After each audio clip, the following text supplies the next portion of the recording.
Well, let's just go straight to Birmingham, where we've got Tom Harwood waiting for us. Tom, what's happening?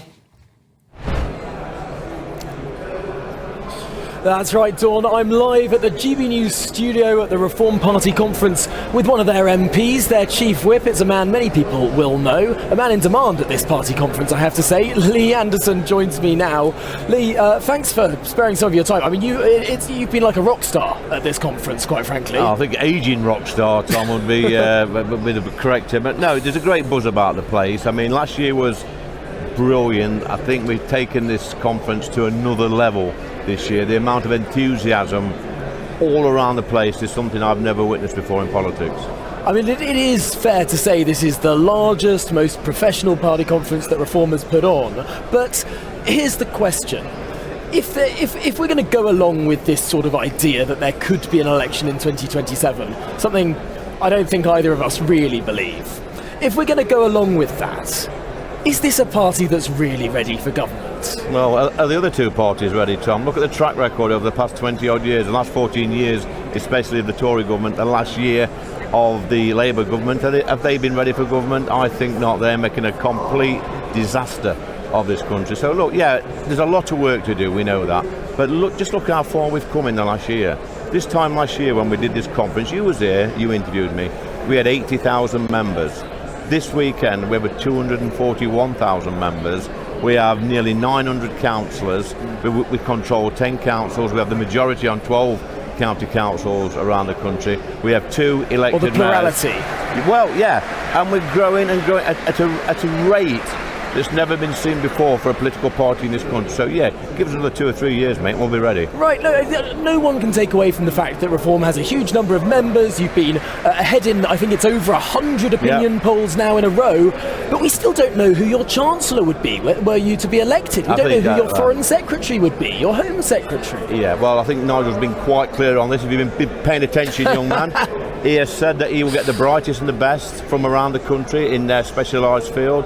Doesn't have to be an elected member of Parliament to be a cabinet member. But if we could draw somebody from the health service or from education or from the finance sector, whatever, who's really good at their job, we don't then yet why know. not? But you're putting yourself forward. This whole conference is talking about preparing for government. You're setting up within the party a department for the preparation of government. And you keep saying these sort of theoretical ideas of who we could Tony. have, but we don't have the people. Well, at the moment, I was in the breakfast lines this morning with some of our donors and people from business.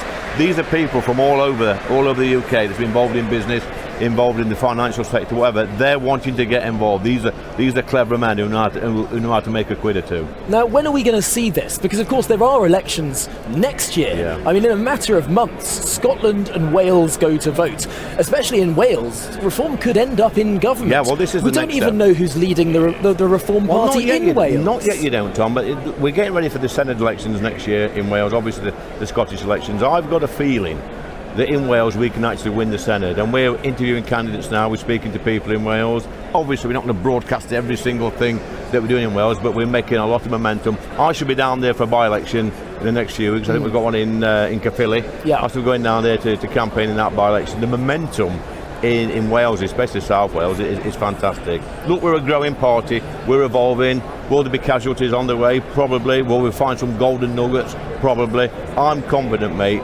And it doesn't matter, Tom. You talk about not prepared or being ready for government. Could we seriously make a bigger hash of this country as the two parties at the moment? Probably not.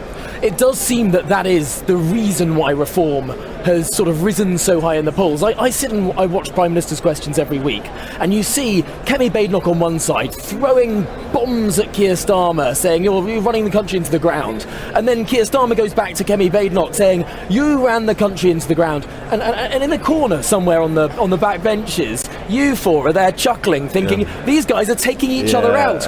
But is there anything positive that you're saying? Okay, you're riding off the negativity of the two largest parties in the House of Commons.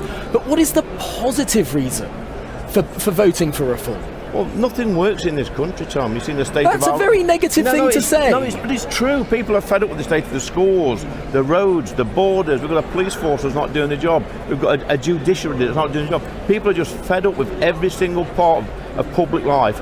in this country that does not work, and the two main parties have broken this, and they do nothing about it. And I think it's a bit rich when you see the Tories there. You see some of the you see people like Rob Jenrick. I've got a lot of time for, by the way, out there putting flags up, banging on about hotels being open. This is the party that opened the hotels. I was in that party. I was screaming from the rooftops, behind closed doors to stop opening the hotels. They told me to shut up. But they're not shutting up now, are they? I see some of the Tory MPs now, who I'm quite furious with, to be honest, would never mention the hotels. Never mention the hotels. They tell me to shut up. These are the wet Liberals. No, Tom, listen, it's important. Look at the Bell Hotel. These same MPs now they've got a hotel in their patch. What are they doing? But look at the Bell Hotel in Epping. Yeah. It was open when the big wave came in 2023. It was closed. It was reopened then under this government. I mean, I think it was a third of these hotels were closed at the time of the general election. They were being closed. And of course, you well remember the saga of the Rwanda plan. Yes, I remember it well. To say that the previous government didn't sort of want to stop the boats or try to stop the boats. They didn't want to stop the boats. Is that not a misnomer? When that aeroplane was on the tarmac, I think it was 3 years ago now, with some of the asylum seekers on, if Rishi had sent that off, this problem would have been stopped. There was an injunction. Doesn't matter, should have ignored it. There was an emergency injunction. Listen, Tom, we need to grow a backbone in this country. We had successive governments who lack the political will and courage to sort out this problem. Meanwhile, we've got supposedly asylum seekers. Let's remember, they're illegal migrants pretending to be asylum seekers. They're roaming our streets. They're costing the taxpayer 41 grand a year. Some are going on to commit horrific crimes, sexual attacks. We've had murders and acts of terror. What the hell are we playing at as a country? I think there won't be a single person watching who disagrees with what you say. The question is, how do you fix it?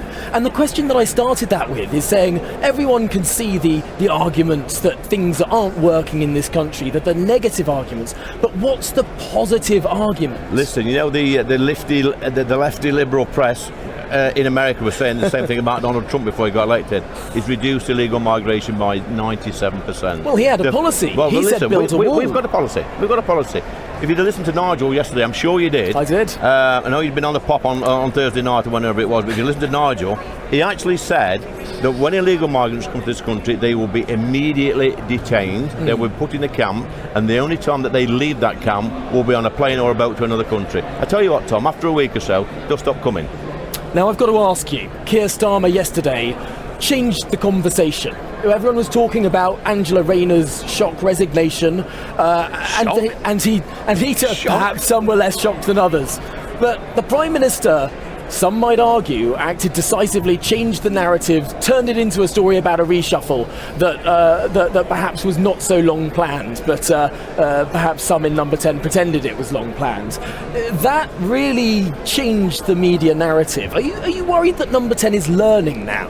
That there are actually some competent people there in Number 10, and that they've been able to sort of change the narrative from a negative story for them fairly quickly? No, I don't think there's any common sense in there at all, Tom. I mean, it's only last Wednesday at PMQs that Sir Keir Starmer was praising her, and proud to be sat beside her in the Commons. 3 days later, she's gone. She's slung her up. Final question. Shabana Mahmood, the new Home Secretary. People in the Labour Party say she's very competent. What do you make of her? What do you reckon? I don't really know her, to be honest, but I know in the past she's been out on these demonstrations, actually, with the waving the old Free Palestine flag. She's one of these cabinet ministers that signed the. About, I think it was 2 or 3 years back, we had a deportation flight to Jamaica. She was one of the Labour MPs that signed the letter to stop rapists and murderers being deported to the homeland, and this is a woman now who's in charge of the nation's security. It's an absolute joke, and the people out there aren't buying it. Well, Lee Anderson, thanks so much for sparing some of your time here. I know that you've got many selfies to take, many fringe events to go and speak at, but thanks indeed for joining us live here on GB News. Back to you, Dawn. You, Tom, and thank you very much, Dawn, Lee. Actually, before you go, yes. you told me something. You asked me something Yes. in our last conversation. You asked, could I get you a T-shirt? And I've done you one better, Dawn. I've got you a signed T-shirt. So here you go. Brilliant. For Reform FC. This is the shirt. I never let you down, Dawn. Thank you very much. Signed by the party leader, Nigel Farage. I thought you'd want to see it. Thank you. I was asking you to model it, actually. Don't try and get out of it now. And plus, it's Man City colours, and I'm a West Ham fan, so it's never going to happen.